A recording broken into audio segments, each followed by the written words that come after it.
Welcome back to The Explainer. Today we're looking at something pretty wild. What happens when a political leader's own voters turn on them? It's a huge story, and before we jump in, make sure you hit that subscribe button so you don't miss breakdowns like this. So, meet Haley Robson. She's a survivor of Jeffrey Epstein's abuse, and as you just heard, she was a Trump voter. But that's all changed. Now she's publicly taking on the very man she helped put in the White House.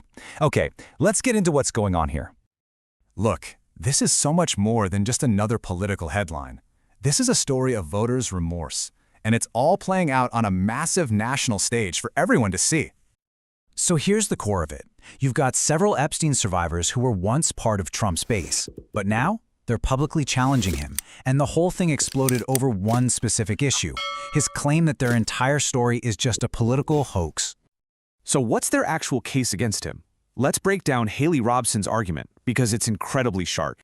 She says he's made two huge mistakes. First, he totally underestimated his own supporters, just assuming they'd back him no matter what.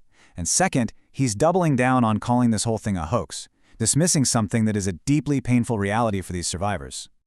And she's really clear that this isn't some angry political attack. She's not talking about anger. She says she's just exhausted and disgusted. You can really feel the weight of that. Okay, so that's one side. Now let's flip it. How has Trump been responding to these very public call-outs from his former base? And this right here, this is the whole conflict in a nutshell. You have the survivors saying our trauma is real, it's not a political football. And on the other side, you have Trump framing it all as just another partisan attack, a Democrat hoax.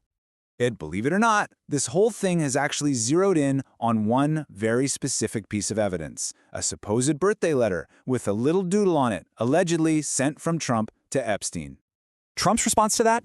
A complete and total denial. He says it's all fake. The signature, the way it's written, the language. He's basically saying anyone who knows him would know it's not his. But for other survivors, these blanket denials just open up even more troubling questions. And that brings us to Jena-Lisa Jones. Just like Robson, she's an Epstein survivor who voted for Donald Trump. And for her, this is just a profound betrayal. She felt he was the leader who was supposed to protect people, to protect them. And here, she makes a point that is just staggering. She says, hey, no one is actually accusing you, Trump, of any wrongdoing here. The survivors speaking out aren't implicating him. Which leads to the absolute core question of her plea. If you're not the one being accused, why are you trying so hard to convince everyone it's a hoax? And bam! With that one question, if it's not you, then who is it? She completely changes the conversation. It's no longer about a political defense, it becomes a demand for accountability.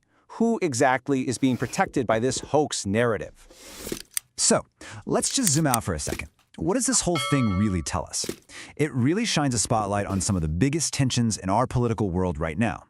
I mean, it's a real test, isn't it? What's more powerful, a person's lived experience or a strong political story? It shows us that individual voices can still challenge power, and it puts the entire idea of loyalty between a voter and their leader right under the microscope. And that leaves us with this final, really important question. When a leader's own supporters are the ones sounding the alarm, who has the bigger responsibility to listen? It's a tough one.